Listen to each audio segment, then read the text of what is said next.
டயபெட்டிஸை reverse பண்ணணும்னா எதெல்லாம் செய்யக்கூடாதுன்னு பார்க்கலாமா?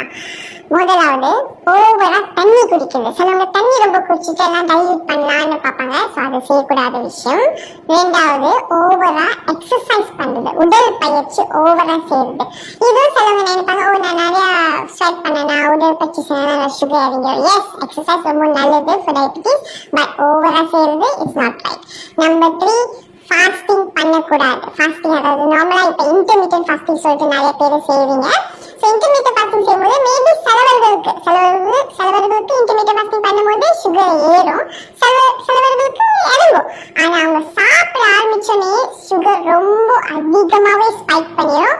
ஸோ உங்களோட டயபெட்டிஸா வேர்ஸ்ட் ஆகும். ஸோ நாலாவது டூ லோ கேலரி டெபிசிட் பண்றது, ஓவரா கேலரி டெபிசிட் பண்றது. நியர்லி மச்சம் ஃபாஸ்டிங் மாதிரி தான், பட் இது